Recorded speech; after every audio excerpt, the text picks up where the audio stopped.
is JS Party, your weekly celebration of JavaScript and the web.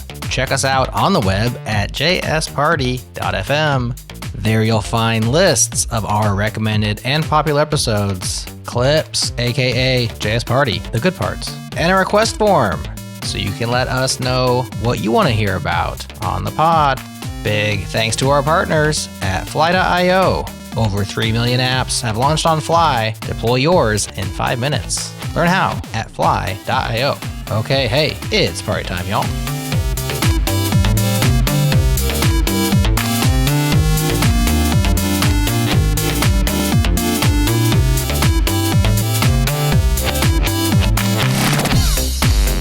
Hello, party people. It's me, Jerod, your internet friend, and I am joined by my friend KBall. What is up, KBall? Hey. Excited to be on the show again and talk about some fun stuff today. Always excited to have you on the show. Excited for our guest today. Hopefully, there's no surprises hiding in this name because I didn't ask you how to say it. Chris Shank. Is that right? Chris Shank? Yes. Very straightforward. And, every once in a while, there's a surprise lurking in an otherwise unassuming name like Chris and Shank, but thankfully none here today. So we're excited to have you, Chris, joining us from sabbatical, living the good life, man. What's up with this? You just taking some time off? Yeah, so I guess to introduce myself, I'm out of SoCal, so been there for a couple of years in Long Beach, and I was working remotely for a fintech company for the past 5 years. Mm-hmm. Super cool stuff. I was able to work on design systems, data-heavy dashboards, real-time market data streaming through. You name it. We were like working on that. I think while all that was happening, I have a plethora of side projects, and I think one of the things I learned from working there is I really like these very open-ended, researchy kind of questions of there is no right answer, and just exploring that sort of parachuting in, exploring that space, trying to figure out what works, what doesn't. And yeah, I sort of decided, I was I think I want to take a break. I think I sort of want to do a independent researcher kind of role and just see what I can explore. I feel like I have a lot of ideas, a lot of thoughts, and been doing that for most of this year, I think. And it'll probably be ending shortly, but it's been a really cool experience to do this kind of just see where my attentions brings me, collaborate with people and stuff. So yeah, it's been really fun. That does sound really fun. KBall, have you ever done anything like that? Oh yes, they're lovely. I have a theory about time off, that I read somewhere, which is that you should do fractal time off. So every week we have a weekend, but every month or so we should have one long weekend. Every 6 months we should take a week or something. Every 5 to 7 years you should take a multi-month break and some sort of sabbatical. So I have kind of done that intentionally once, taking 3 months, not focused on research so much as on travel, living someplace very different, and done it sort of unintentionally in some ways a couple times after either layoffs or a company started to implode.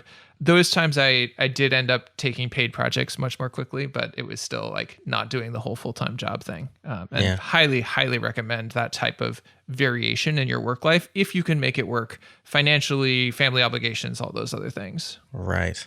Well, I'm just jelly because I don't think I've ever done anything quite like that, more than a week or two. We do 2 weeks every year, contiguous at the end of the year, which is always a nice reboot, but I've never done multi-month. Let alone, Chris, you're coming up on, is it 8 or 9 months at this point, right? Yeah, it's extended a little further than I thought it was going to. Yeah, well, when you're having a good time, stretch that sucker, right? Yeah, but it's been really refreshing and grounding, I think. And yeah, it's sort of like a leap. It's a little stressful, you're yeah, in the red. But, right. Just living off savings for a little while, right? Yeah. But yeah.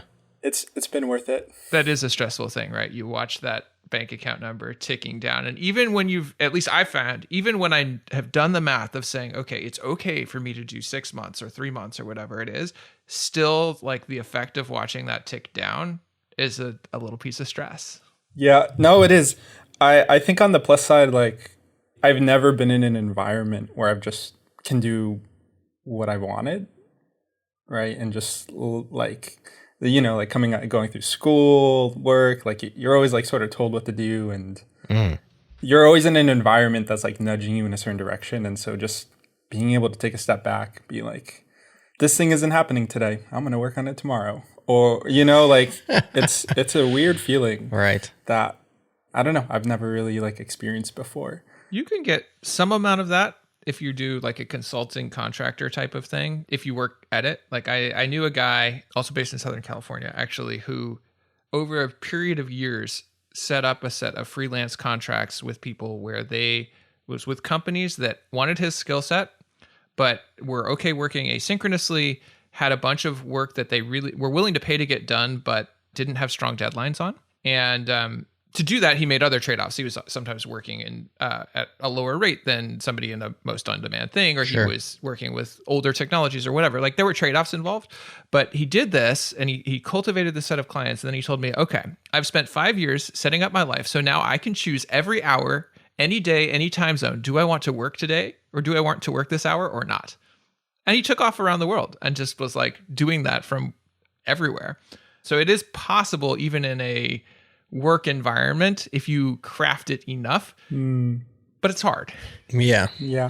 No, it has been hard. There's totally been days when like oh, I don't want to do anything, and you can not do anything. And right. Yeah, it's been interesting to push through that though, and I think for me, just having like long-term projects that I've been working on for like months, and trying to like, there's a premise or a vision of like this idea of like, how can we do this, and just like working on that has been in a very uncertain and kind of way is, I don't know, it's been illuminating.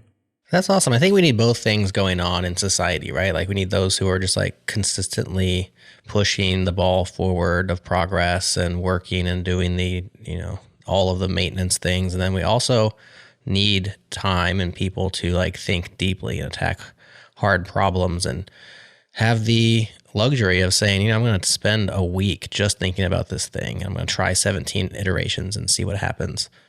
A lot of us are in situations where like you just can't do that. There's no way of doing that and accomplishing all the things that are in front of you today.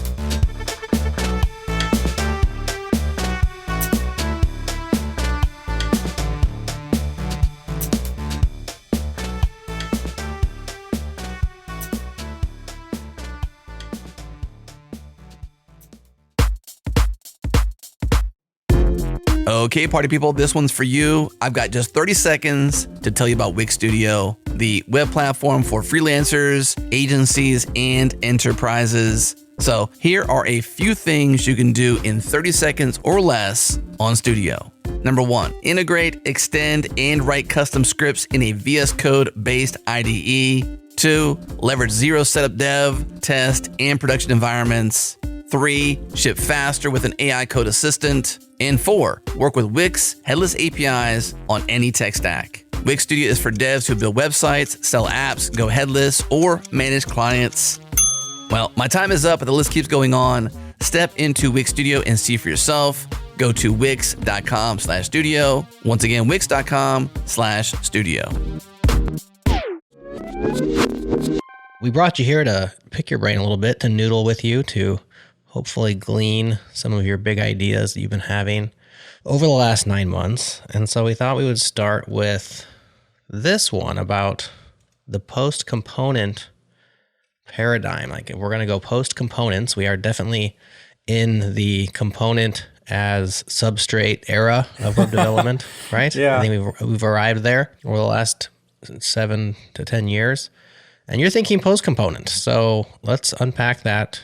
Why are you thinking about that? And then what all the implications are as we go. I mean, there's a lot. So I'll try to distill it down. Like when you term it like post component, it's a little facetious, right? Like, so there's still components. There's still, yeah, like there's nothing. The component paradigm has gotten us really far, right? It really enabled us to, like, if you go back to 2012, 2015, whenever that idea started to spread, it helped us build more complicated user interfaces on the web, right? There's no doubt about that. And I think because of that, we've hit this wall. And part of that wall is like the limiting factor of a lot of these like web applications that we see today, I'd argue are not complexity at the rendering level. They're complexity at the behavioral level, right? And so maybe I'm talking, one of the things that I think we're really lacking is a set of like, here's all the different types of web applications you can make. The ones that I'm thinking about are like partly what I worked on right? Like we're streaming real-time market data. We're contextualizing news stories that are also streaming in real time with that market data. Like there's an endless amount of APIs and data that you want to integrate. Outside of like fintech, you have real-time spatial canvases, multiplayer experiences, right? Like the type of applications that we're trying to build today are a lot more complicated than they were 10 years ago. And I've had anecdotally like experiences of like, what the hell is happening in this application? Why is this data coming in wrong? Or like, why is our streaming services like being canceled and restarted? And like, and then there's also this other aspect of like, the UI is like staying the same and all of the bugs and the additions that we're adding to this application are like behavioral. It's just like, oh, we forgot to multiply X, like convert this currency or whatever. And it's like, that doesn't happen at in the UI, like, or how we render things. It's happening in the behavior 20 yards away. And I think we really lack primitives and approaches to understanding applications better. We really struggle to see how, a user interacted with something and there was a click event. What is the application doing? And part of that stems from this tension of like co-location and components sort of being like really encapsulated things, right? So like the like reason React like aggressively like wants you to co-locate things is like, it helps you reason about the application, right? It's like this button or this table is just its own thing and you just need to think about state inside of that thing. And it's like, well, what happens when this table is talking with a drawer and affecting other parts of the application? And it's like the behavior that we want to co-locate is getting hoisted up and up and up. And then it's like, well, now we don't have co-location. We're just passing all this data down. And so when you want to say, this cell in a grid was clicked, well, it's like, it's not just the side effects and the thing that the user interface needs to do in those cases is not encapsulated to the table. Right. It slowly becomes braided with the rest of the application. And I don't think we have a good way to understand that, right? Like what is the application doing as a whole, not at the component level, because we could only see. I ask some questions because I'm feeling like I'm a little confused here because a lot of different things are getting talked about here. So if we think about the pieces that go on in a front end application, you have rendering templates, which is I think one of the pieces of components. You have state management and you have interactions with logic of different sorts. And in some cases, all of those things are co-located in a structure that we call a component. And in other cases, they're separated and you have different services or you have a state manager or you have things like that. So like when we're talking about, if what I'm understanding you properly, what you're talking about is saying, hey, like we shouldn't be putting all of these things in components. They should be separated out and you should have services and you should have, a centralized state or a compartmentalized state that is not tied directly to the components because you have behaviors that are not linked purely to one location on the page. Is that right? Like I'm trying to understand what are the pieces here that we're talking about? So it's tricky because there's like a couple things to unpack here. We think about one, there is like, as you're saying, there is this like, as an application gets more complicated, more and more state needs to be hoisted up, right? And we have like state management systems and there's all different types. But even if you have a centralized store, like a Redux store, what you're going to find is the behavior that you're defining in that Redux store is just data, right? So there's some state that you need to that you need to map? Is this grid being displayed or not? And what's our default way to model that behavior? It's Boolean, right? And when you start having more Booleans to model behavior, when you start have to checking the state of your application, like, oh, this event was sent, like, if we're in this state, then we should do this. If we're in this state, we should do that, right? There's this conditional logic that starts increasingly growing, right? We need to be like extremely defensive when events start coming in and we start processing them, right? And that conditional logic is where a lot of bugs hide. That's like part of it is even the state management tools that we have are really concerned about like making data reactive as opposed to describing behavior. Chris, when you're talking about behavior, yeah, you say we don't have primitives to model and discuss behavior. Where I'm trying to understand that particular, I mean, because we don't have the primitives to discuss it, but behavior, is this user behavior? It seems like you're also discussing business logic as information comes in from the outside, which also needs to have specific ramifications or, I don't know, resulting consequence. When you say behavior, are you speaking specifically of user behavior, or are you speaking of like external systems? Specifically, like the behavior is like specifically like what is the application doing? Okay. If a user interacts with the application, like we need to perform side effects. That was the word I was looking for earlier. Side effects. Thank you. Yeah, user interfaces are all about like a user interacting with the application. There's some computer model, and the user interface sits right in between and is coordinating both of those. It's a reactive system, not in like signals or reactivity, but it's reactive system as like it's constantly the user interfaces that we're writing are constantly communicating between these two worlds. Yeah, and we're treating everything as data. That's like first off is when you're trying to model behavior, there are useful things like observables, right? Which is like, okay, let's start thinking about streams of events. But there's other notations like state charts, state machines, behavior trees that let you start modeling the flow of behavior. And one of the important qualities that they have is selective message passing, which pretty much just says, if you send us a state, or if you send us an event and we're in a state that doesn't accept that event, then we're going to ignore it, right?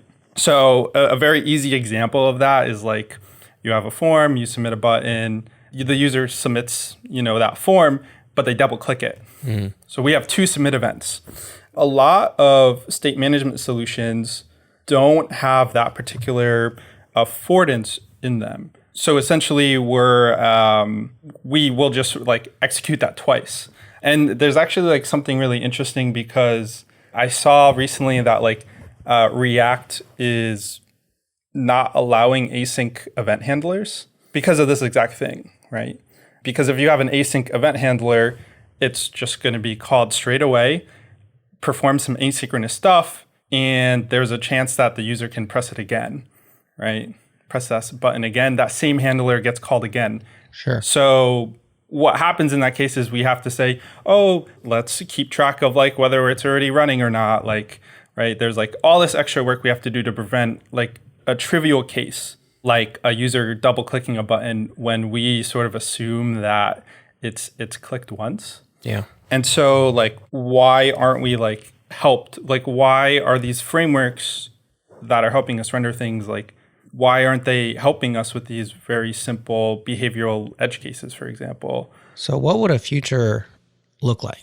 What would a future that has its post component? So we're thinking about behaviors. We are in the world that you've been noodling in with this selective message passing functionality. Like, what would that look like in the browser, as a framework, as a developer? Like, can you describe what that might be? So first off, I think the first step that I've been exploring is this concept of intentions. When a user interacts with like a button or something, right? Like there's some intention that they're putting into that interaction. And that intention is not typically defined in code. If you're inlining some closure, right? Like in that event listener, you're just performing some imperative stuff. That intention is like implicitly defined, which is I click a button, the intention is to like close it, right? Or there's all these buttons on this video call, right? Those aren't typically defined in code. And what that means is that the place that interaction is happening at needs to have all the state available to it for it to figure out what to do. Does that make sense? So we have to pass down whether the component has that state or it's defined in some store. There is that component where we're attaching that event listener to must have all the state that it needs to respond to it. Does that make sense? Yes. Our closure, like the event handler that we have, could be as simple as forwarding that event to a global store. But that intention is still like implicitly defined in code.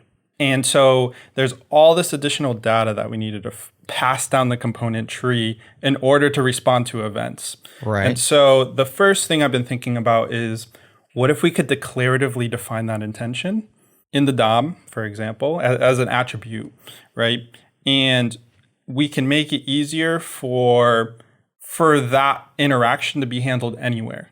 Doesn't matter where. As long as you have an acceptable, like a protocol, like these are all the intentions. It doesn't matter like that a user clicked on something or had a keyboard press, right? Like there's a lot of times when an application is going to have multiple ways for a user to generate the same intention in that user interface. And so if we can map the intention, the raw event, the raw interaction event on the element that it's going to happen on, we don't need to inline event handlers. We could use things like event delegation, which sort of uses the browser's event system and event bubbling to say, hey, we know the exact intention that a user meant when they interacted with this particular part of the user interface, and we could respond to that anywhere. Maybe we want to respond to it in a component. Maybe we want to respond to it at the root of the application. It doesn't matter where. And this is important because I think it's really important that we can more flexibly create a shearing layer between the behavior of our application and the thing that's like rendering it. So when you say a shearing layer, like some sort of declarative area where you say, here's all the behaviors of my application, and they're distinct and decoupled from rendering. Is that what you mean? Yeah. Like shearing layer is like these things are we know at scale, these things are going to move at different speeds. And so we want to create ways that like allow them to move at different speeds. That's sort of like the concept of a shearing layer. And so my first premise is, like, let's say we have a global store already. We still need to pass it everywhere through context or whatever dependency injection the component tree provides us. Like, why do we have to do that? Why can't we, like, why do we have to pass down this entire context everywhere? Why can't the event just come up to us and we know exactly what to do with it? That's like the first step of what I've been thinking about. So is this kind of inverting the dependency tree then? Yeah. Because the user interface cares less about the data that it needs to respond to events. It just needs to be passed the data that it needs to render things, right? So does that make sense? Like, yes. I wonder, as you're describing this to me, it sounds like pub sub. Like it sounds like, like event. Yeah, it's an event-driven UI paradigm. Right. Yeah. But here's the difference. Typically with event delegation, right? Like what you're saying is, I'm going to respond on behalf of this element, like this DOM element that was clicked or interacted with, like whatever event. With event delegation, like historically in the jQuery days, what we would do is we would have to use we'd have to introspect the DOM somehow. You'd have to be like, okay, it was a button. You have to like re-infer the meaning of like what that DOM element was. So now you end up with this problem where the DOM structure that is like rendering something is also important in how we respond to it, right? Yeah. And so you're coupling the DOM structure to the behavior of your element because you need to figure out if you're using raw DOM events, right? Yes, If you have a list of, so you're if I'm understanding you correctly, you're saying essentially let's define a list of intents, which could be modeled as events, that then we have some sort of mapping or way of annotating or something so that there's an event handler that gets added to all these components that maps from the raw DOM event to the intent and publishes that via a global pub sub of some sort. Yeah. And so essentially it allows you to have some form of like locality of behavior, right? Like me as a developer, I could say, hey, this button, it doesn't matter where it is. It always means this thing. It's always going to do this thing when the user interacts with it. And we could respond to that behavior anywhere. It like loosens the coupling that we typically have because like the browser through it's like the way that you add event handlers is not modify. It is like the same mechanism that components and component frameworks allow us to attach event handlers declaratively. Right. You always like you end up in this like weird thing where you have to directly attach an event listener to a DOM element or like whatever element that you're trying to render. And yeah, I feel like a little like more looseness there can really help us be like, hey, we can still like, we don't have to have all this state globally, but we also don't need to like blow all these components with like state that they don't need to render things. They just need to respond to events, right? Yeah. And as such, what happens with components that like depend on global context is they become less composable, right? Like because you're like injecting all this other stuff or you have to pass props down, it like defeats the purpose of having like really composable components. So yeah, that's like the first step that I've sort of been thinking about. Have you coded this? Because it sounds like good architecture. I'm with you. I think it's abstract in the way that you're describing it to us, of course, because we're just using our words. But do you have code? Have you put this together? Yeah, I got a repo Okay. with a bunch of examples of this, you know, from to-do MVC to spreadsheets. Okay, so this is like a better way of building web apps for the, from the post component world, and you have sample code of like, here's how you would actually go ahead and declare all these intents, and here's how you would have a shearing layer and all these things, and this would provide better decoupling from the DOM and from the current model that doesn't currently provide for us. Right. I think that's useful. Definitely share that code with us. Okay. Because in the abstract, Yeah, right now or yeah, I mean, send us a link. We don't need to go through it step by step, but share it with us so we can put it in our show notes so that we can follow along. Because I think for me, what I'm lacking right now is like example code. I think I'm with you, KBall. Are you with them? Like, yeah, I think so. I mean, I'll be interested to see the code because yeah, it feels like something that I have already seen in the world, and it's kind of in some ways orthogonal to components. It does take us in this direction of, I mean, component frameworks themselves are not sufficient to build complex applications. Right. You need additional architecture and you need additional tooling. And so this might be a useful take on those. Right. I think, some of the things you're talking about do remind me of existing solutions or approaches like MobX or XState or things like that, where you're managing state and you're managing messages and you're kind of dealing with that. And you're doing a layer on top, which is you're sort of standardizing what is the event space. And then, it'll be useful to see code. I would be curious to think about kind of this concept of intent-driven UX. What does that enable for a user, right? So we talked about, okay, there's this aspect of how do we write code and what is reusable for us, but I'm more interested almost in like, what does a user interface, what new user interface paradigms are enabled? I've been thinking about this in the domain of a current age of AI. I think, you see sort of interesting interfaces starting to emerge. Photoshop's thing where they, instead of you telling it what to do, a very imperative user interface paradigm, you sort of sketch out an area and say, I want something like this, which is much more intention based. And then it just fills in the details. And so I'm kind of, I think we are in an emerging age of intention-based user interface, and I'm kind of curious what that would look like, not in the implementation layer, but in terms of what it enabled.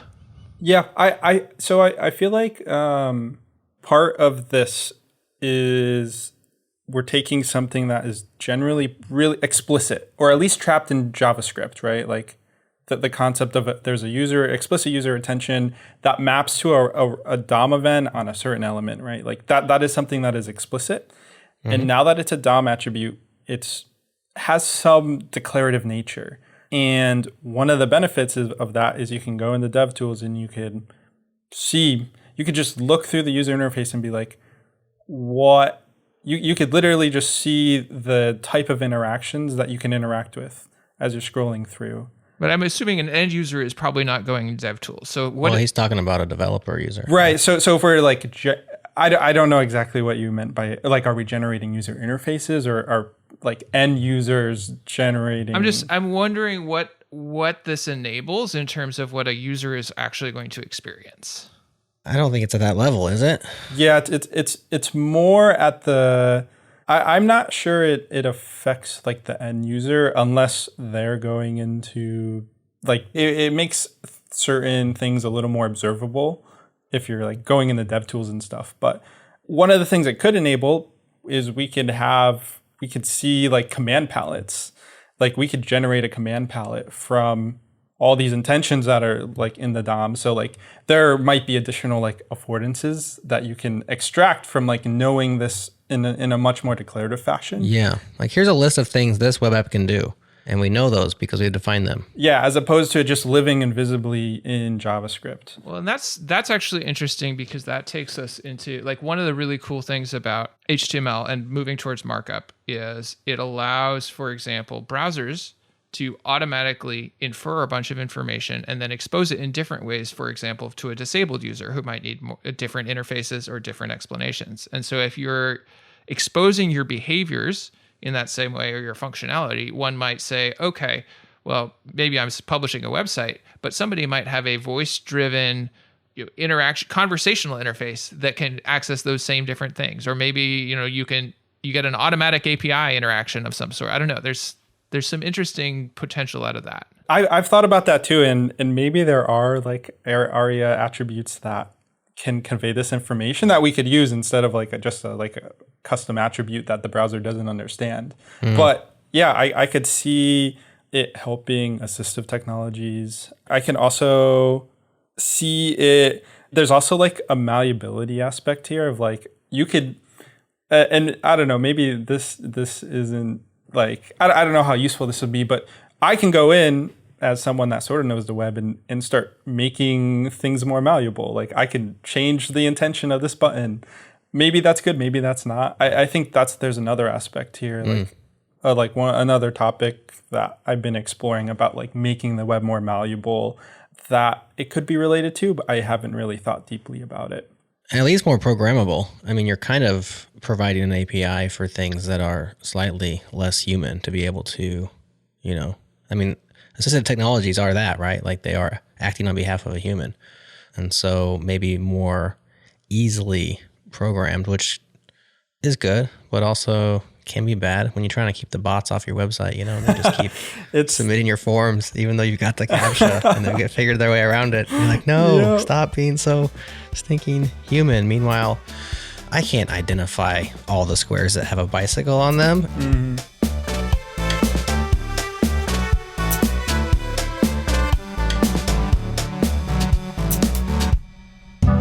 Okay, friends, I'm here in the breaks with Annie Sexton over at Fly. Annie, we use Fly here at Changelog. We love Fly. It is such an awesome platform, and we love building on it. But for those who don't know much about Fly, what's special about building on Fly? Fly gives you a lot of flexibility, on multiple fronts. And on top of that, you get... So I've talked a lot about the networking, and that's obviously one thing, but there's various data stores that we partner with that are really easy to use. Actually, one of my favorite partners is Tigris. I can't say enough good things about them when it comes to object storage. I never in my life thought I would have so many opinions about object storage, but I do now. Tigris is a partner of Fly, and it's S3 compatible object storage that basically seems like it's a CDN, but is not. It's basically object storage that's globally distributed without needing to actually set up a CDN at all. It's like automatically distributed around the world. And it's also incredibly easy to use and set up. Like creating a bucket is literally one command. So it's partners like that I think are this sort of extra icing on top of Fly that really makes it sort of the platform that has everything that you need. So we use Tigris here at Changelog. Are they built on top of Fly? Is this one of those examples of being able to build on Fly? Yeah, so Tigris is built on top of Fly's infrastructure, and that's what allows it to be globally distributed. I do have a video on this, but basically the way it works is whenever, like, let's say a user uploads an asset to a particular bucket, well, that gets uploaded directly to the region closest to the user. Whereas with a CDN, there's sort of like a centralized place where assets need to get copied to, and then eventually they get sort of trickled out to all of the different global locations. Whereas with Tigris, the moment you upload something, it's available in that region instantly. And then it's eventually cached in all the other regions as well as it's requested. In fact, with Tigris, you don't even have to select which regions things are stored in. You just get these regions for free. And then on top of that, it is so much easier to work with. I feel like the way they manage permissions, the way they handle bucket creation, making things public or private is just so much simpler than other solutions. And the good news is that you don't actually need to change your code if you're already using S3. It's S3 compatible, so like whatever SDK you're using is probably just fine. And all you got to do is update the credentials. So it's super easy. Very cool. Thanks, Annie. So Fly has everything you need. Over 3 million applications, including ours, here at Changelog. Multiple applications have launched on Fly. Boosted by global Anycast load balancing, zero configuration private networking, hardware isolation, instant WireGuard VPN connections, push button deployments that scale to thousands of instances. It's all there for you right now. Deploy your app in 5 minutes. Go to fly.io. Again, fly.io. That brings us to another topic, the spatial canvases stuff. So you've been trying to play with primitives for building. Is this part of your malleability work, like spatial canvases, which when we have a canvas element, so I'm thinking this one's already checked off the list, or I'm just messing with you. What is that? Don't you like the canvas element? It's pretty good, right? What do you think about there? So the framing there is less about can we make spatial canvas, like provide primitives that allow people to make spatial canvas apps easier, right? Like this is something like we see with like TL Draw, with Excalidraw, like those are like React applications. You can extend them to, like they have extensibility mechanisms, stuff like that. So you could like take a TL Draw like component and do what you want with it and create a spatial canvas. But it's essentially a black box with some hooks that allow you to hook into it, right? So let's say you pretty much are constantly fighting against what this black box supports and what it doesn't, right? So let's say I want to put a video on my canvas, right? If TLDL just doesn't support that, then I need to like come in, add that code so I could paste the video in and play it in the canvas, right? And then there's a lot of other of these interactions around like sticky arrows, right? Like I think sticky arrows are like one of the best innovations of this like new generation of whiteboarding apps. You could just be like, there's a connection between these two things, and if I move one, that arrow is gonna like render between them as I wanted it to. It's not like it's not paper and pencil. We can actually like do something with like a digital whiteboard. That's really powerful, but it's completely that interaction is completely tied into the canvas. So like usually how it works is like there's some representation keeping track of here's all my rectangles and shapes, here's all my arrows. This arrow is connected to the shape, and when this shape moves, like I need to re-render the arrow, right? There's like this very coupled connection between the two, for example. So one of the first projects that I started working on, I sort of like dove very deep in the arrows. And through the framing of this, right? Through the framing of this, what if we could define connection declaratively in HTML? Like what if HTML just had an element where you could define a connection between two other DOM elements, for example, right? So can we take that type of interaction and just make it available in the DOM, usable on any website? It's not trapped in a black box. That was like the first sort of primitive that I started working on. So that project is called Quiver.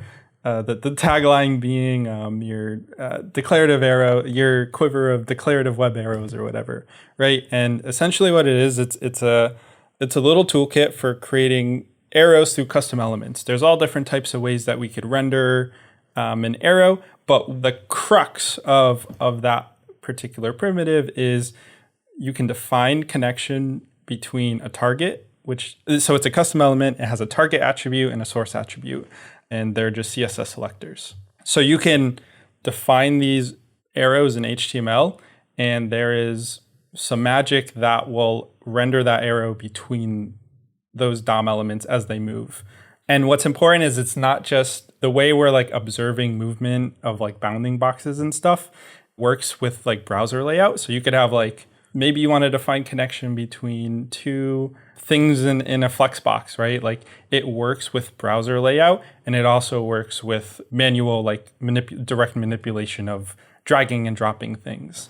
And there's all different types of connection that we might want to define. The most basic type of arrow is like a binary relationship between two things. There's also like hyper edges and hypernodes, like end-to-end elements. There's also undirected hyper edges, which is like a set, like a group of things. And there's all different types of ways that we might want to render what those arrows are.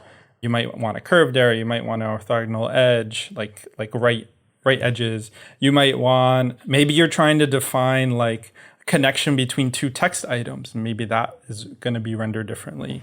But essentially, like we've taken what is traditionally trapped in a spatial canvas and taken it out, and you could use it on any website. You could use it. It's just like imagine it's just like part of the web.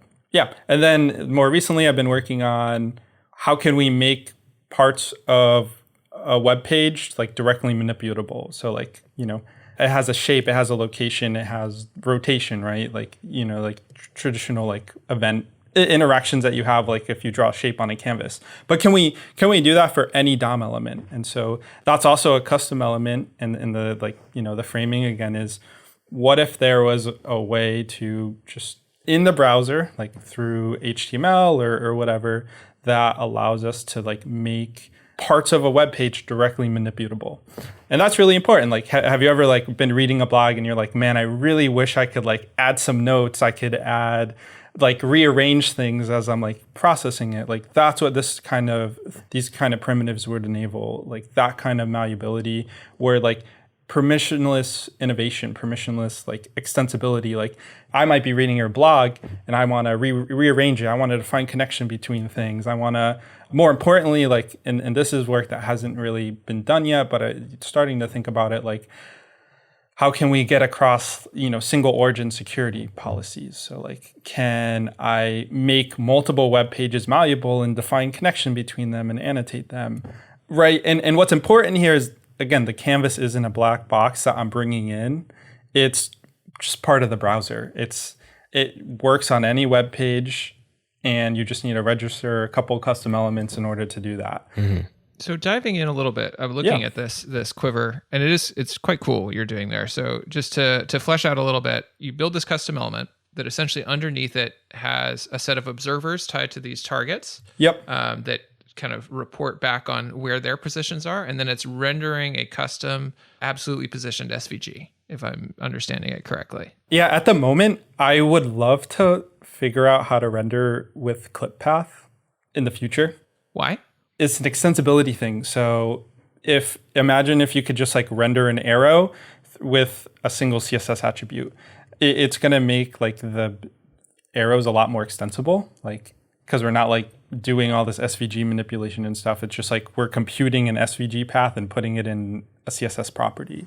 And so you can come along and be like, hey, I want a different renderer, right? You could just programmatically write that CSS variable, define the background on it, right? So there's like a certain level of extensibility that I love to figure out how to do with ClipFab, but that's sort of an implementation detail. It doesn't really... Yeah, I mean, I think the thing that I like about SVG is it is like SVG is the neglected stepchild of HTML in some ways. Yep. Like it is an incredibly powerful tool that is often neglected. And I mean, I think the barrier to entry for accessibility might be a little higher, but for extensibility, sorry, but the actual extensibility of the concept goes a lot further with SVG because you can do incredible things with that. You could even like hook into one of these like fancy SVG rendering libraries, and you know, you bake that inside of a custom element, and now you can do all sorts of different stuff in a way that is, drag and droppable. Mm-hmm. Yeah. So I've started building out things like, can we retarget arrows? Can we animate things along an arrow? Right. So there's some CSS properties to do that. Oh, this is really interesting, because I remember, just real quick, like back in the day, I was looking at embedding SVG. So SVGs have conceptually media queries, right? So I was looking at situations where you might have a resizable image that would actually change what it was showing based on where you were. So it might have the full version, and then you shrink it, or you put it in a smaller thing, and now it's showing the mini version, or just the icon or whatever. But it was flaky. The browser support in particular for that was flaky, and depending on which browser, if you were embedding it, it wouldn't work super fluidly. But with observers, like, you could do that explicitly, and you could suddenly bake in these really powerful components that shift their behavior based on their context. Mm-hmm. So that's the next step. Let's say you can render an arrow. What if you can perform computation along that arrow? So what if I can take an arrow that like I have, and I want to say maybe, so like one of the big things that I do a lot of is like visual programming, live programming, like there's all different types of notations to do that. And so it's like, is this a primitive to create live and visual programming environments on the web, right? Can I extend this custom element, and when it attaches the source, when it gets a source and target, can it perform some computation along it? So one example is this like concept of like a propagator network, which is essentially like, just think of a spreadsheet. You have cells and you have arrows between cells that will propagate values as they change. So I can go in and say, hey, I have a count, and then the arrow like performs a multiplication of 2 by times 2 and outputs it in another cell, right? Like we can start creating these like live and visual notations on the web in HTML. So you essentially are just like, you can just connect up some DOM elements to like an input, right? And it works with like any HTML element. And you can have an input feeding into something that I like saw today on Twitter, was like people wanting to like watch videos at like 2 times the speed. And it's like, can we do that visually in HTML? It's like, imagine you had an input or like a number input, and you could just draw an arrow to the video and increase or decrease it, like bind, right? You're defining connection between those 2 elements, saying, hey, like bind the value of this input to the playback speed of the video, right? And so once you like start imbuing connection and these arrows with computation, you can like, the hope is that, everyday people can start creating, like, I don't know how high of a ceiling it would be, but hopefully there's a low floor for people to start imbuing behavior onto web pages visually and live through defining connection between HTML elements. So that's like one of the that's one of the things I've been exploring. That's interesting. So I can definitely see the path to using it as a toolkit to build an interactive website. Right, or web application, right? I'm creating an interactive thing where you can bind and you can do these things. I less see it like, I think you'd have to have that intent when you set up the website. Like you'd have to, I'm having trouble seeing how I could impose that over the top. I am imagining like you could put these things in an extension, and then you can do stuff on there. But the challenge that I'm running into is you have to be able to understand the intent or the functioning of the website that you're on well enough to plug into it, right? So there might be particular touch points you can tap into, but as you highlighted, like behavior is very bespoke. It's not well documented. It's not well created. So until you have, like, if you land on a page that is defining behavior in a interpretable way, possibly, but otherwise it feels like it's hard to know where to hook in properly. Yeah, a lot of this is still new, but new ground that I've been exploring. So I can't say I have the answers, but I do imagine like a web extension being the way that we can be like, hey, like I want to change the behavior of this web app. Maybe it's possible, maybe it's not. I think having the option to enable something like that is the direction that I want to head in, like that I want to keep exploring. But there's certainly a tension between what's happening behind the scenes and like someone trying to override that. Yeah. That will be interesting to explore and figure out for sure. I would love this ability to just move elements around inside of my browser, because I could submit so many false bugs that way. Just load up your site, move something, and be like, screenshot, why is this thing out of place? I don't understand. Someone go fix it. Yeah. But that's just me. Yeah. I mean, that's the goal is like, if we can make... Jared, you can do that already. I know, but I have to like pop open the dev tools and stuff. And I just want to click and drag, man. Come on, make my life easy. Trolls need tools too. Speechless. I left KBall speechless on that one. If you really want that capability, it's probably not very hard to build. Well, I don't want it that bad, KBall. I'm just hoping that Chris builds it for me and then I can just use it. I mean, how lazy I am. Yeah. So last topic. I mean, I think the arrow stuff's really cool. Ironically, I literally just put an SVG-based arrow on our website last week, which you can enjoy at changelog.com/news. There's a little arrow there that points and says, this is our latest issue. Aw. And I just built a little SVG arrow and handcrafted SVG. I made that path myself with the help of one robot. But other than that, handcrafted. I do like SVG for many use cases, especially arrows. Good stuff. Let's talk about folk websites. Yeah. So folk interfaces, not folk websites. Folk interfaces. I didn't have the... Yeah, I mean, it sort of builds off this concept of like, what does a more malleable and extensible web look like? And trying to lower the floor for people who aren't professional developers. Maybe they have some web experience, maybe they don't, to create interfaces, like one-off interfaces for themselves, for their family, for their community, for their friend group, like whatever. Like the point isn't to globally scale a product like a web app that we like traditionally. It's like the small web. It's a small web, right? I love the small web. Yeah. And I wish it was smaller, the web in general. More small websites, less big ones. Yeah.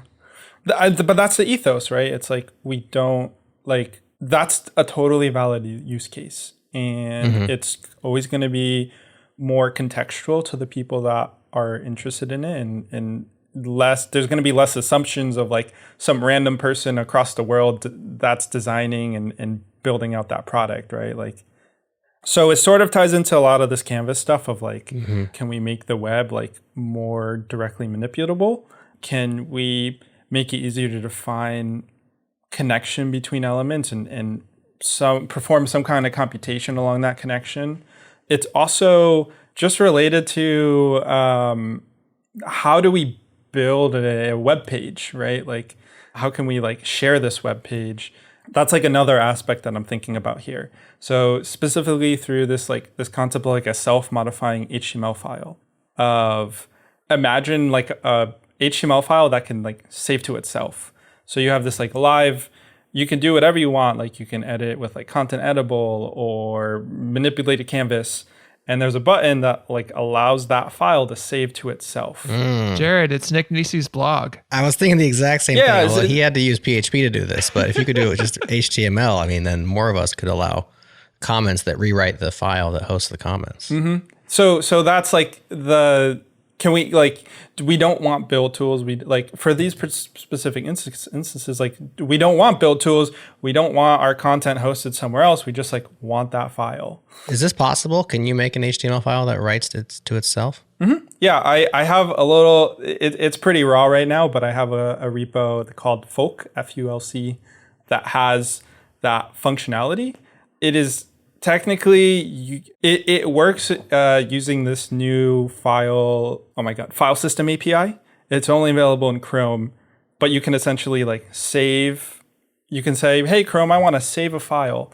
And it'll let you select the file. And then you could persist that file handler in IndexedDB.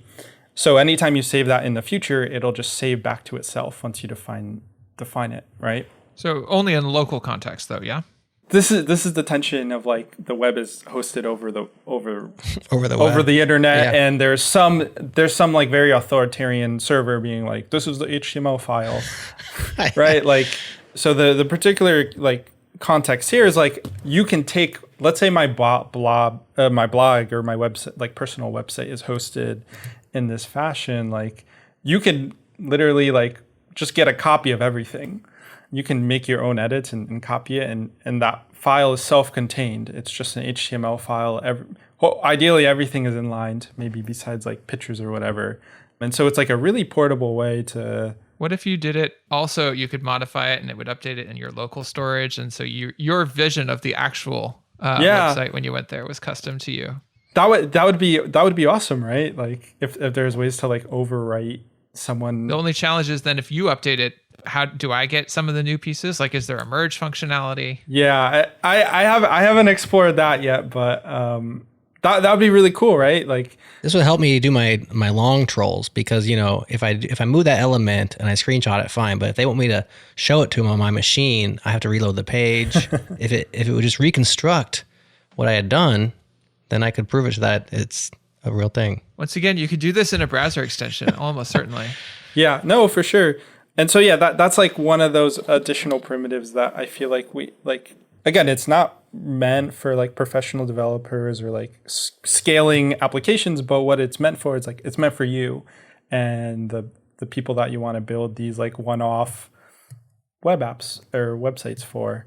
And just like ways to simplify that. You don't need like any tooling, and it just like all the authoring and editing happens live in the browser. Increasingly, I'm seeing people do this just with chat LLM stuff, right? Like my neighbor had his 7-year-old wanted to build a website, and they went to ChatGPT, and his 7-year-old described in language what he wanted and got a functioning HTML page that was designed, and they were able to tweak it. And if you do it in Claude, you can actually see it side by side because it'll show the artifact. Yeah, no, that's for sure. I was thinking along the same lines because my wife has got obsessed with the Dolly implementation inside ChatGPT, where it will just generate images for her. And she's a very visual graphic person, but never has done the training of like graphic design, And like, but now she can just describe what she is envisioning, and then it provides a close approximation, and she can say, no, show me 7 more that look more like this.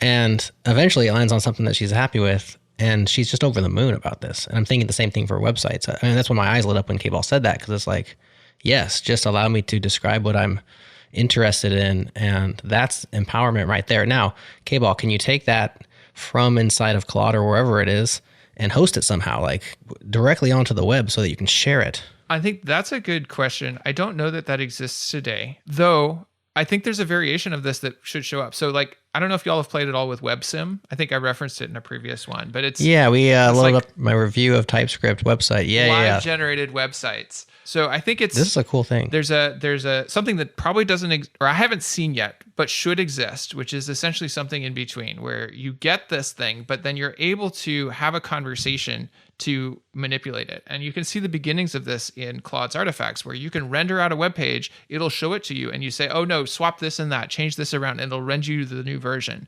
But it doesn't have the hosting piece because it's just there, and then you have to figure out hosting. I think it's probably not that many steps further to get a, quote unquote, no code, conversationally generated live websites. It's like the new GeoCities, only you just say what you want and it just puts a website up for you. I mean, it's so cool.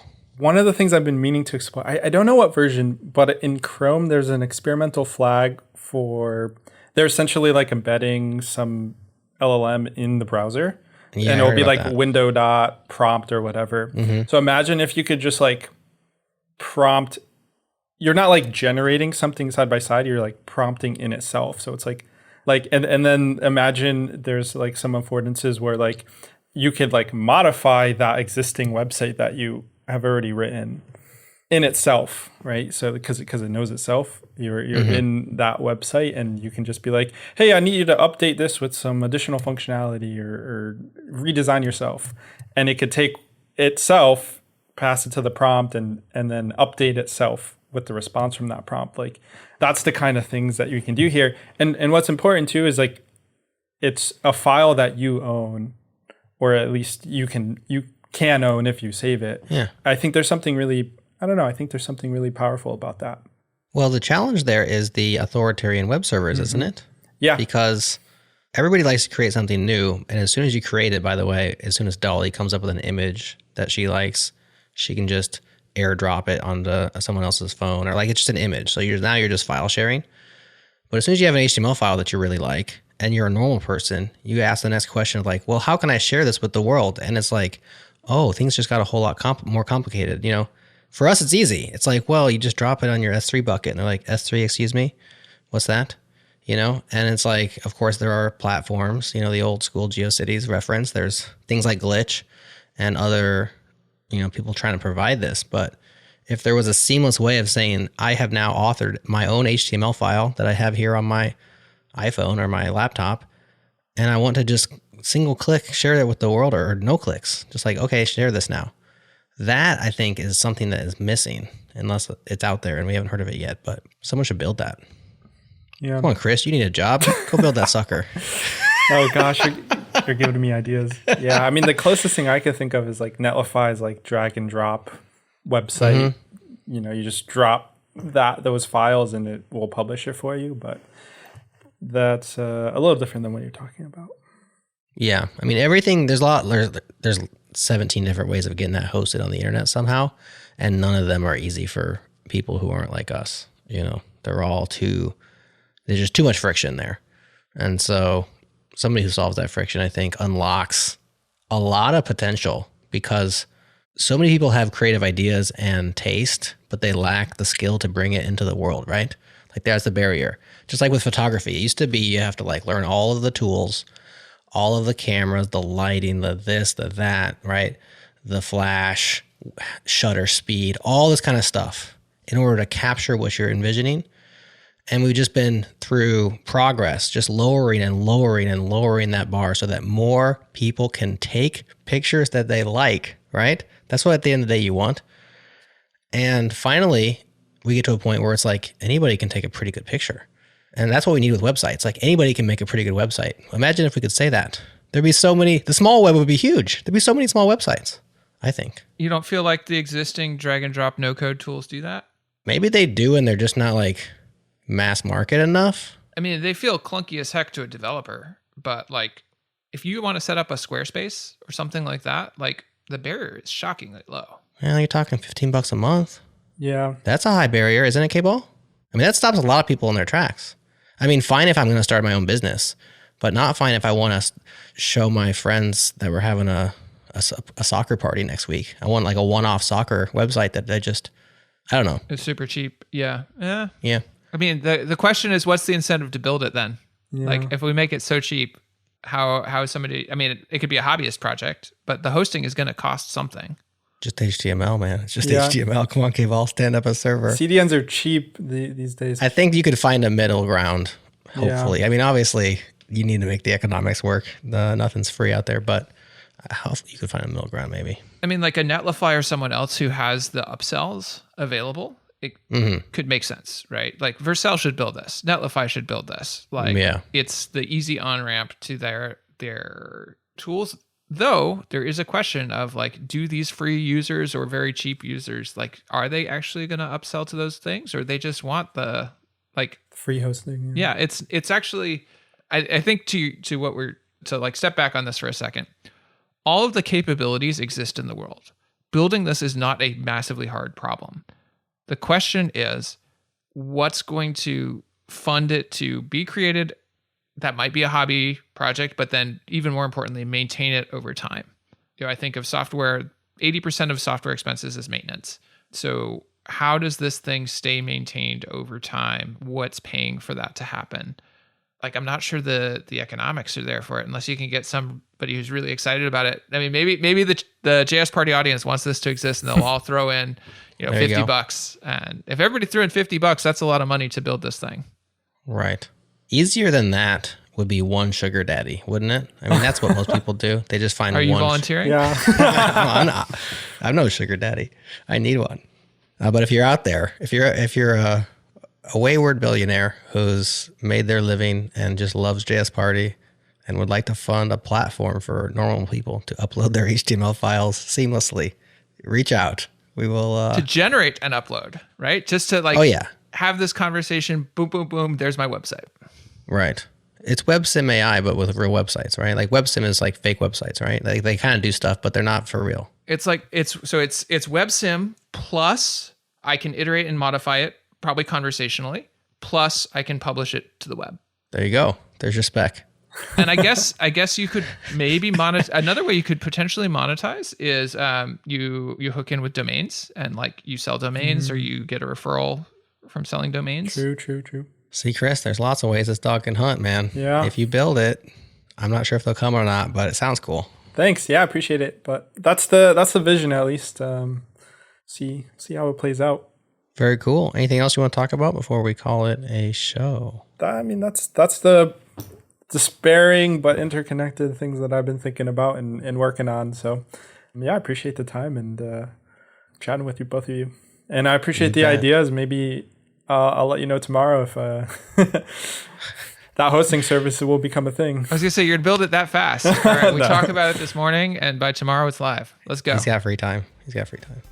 Very cool. What's the easiest way for folks to connect with you? I did find your Quiver repo. I did not find the editable HTML one, so hook us up with that. Cool. Yeah, they're all on my GitHub. Easiest way is probably Twitter. My name is ChrisShank23, I think. And Awesome. yeah, definitely feel free to DM or tweet at me, and happy to converse. Love it. KBall, any final words before I hit that outro? Do it. All right. On behalf of KBall, our guest Chris Shank, and all the crazy things you can do when you can edit your HTML yourself and save it to yourself. Whew. It could be a cool world out there. I'm Jerod, this is JS Party, and we'll talk to y'all on the next one.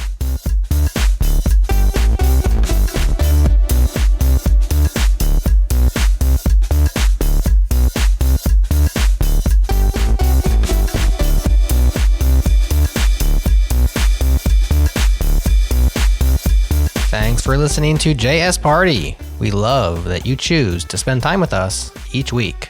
If you want some free stickers, now's your time to act. During the month of September, I'm trading changelog sticker packs for thoughtful 5-star reviews or blog posts about the pod. Write something nice, screenshot it or it didn't happen, and send it to Jerod@changelog.com. That's JEROD@changelog.com with your mailing address. What are you waiting for? An engraved invitation? Next up on the pod, Nick sits down with Dimitri Metropolis and Josh Goldberg from SquiggleConf. Stay tuned for that, but first, another thank you to our sponsors, Wix and Fly.io, to our Beat Freakin' residents, Breakmaster Cylinder, and to Sentry. Use code CHANGELOG for $100 off the team plan on sign up. That is all for now, but come back and party with us again next week.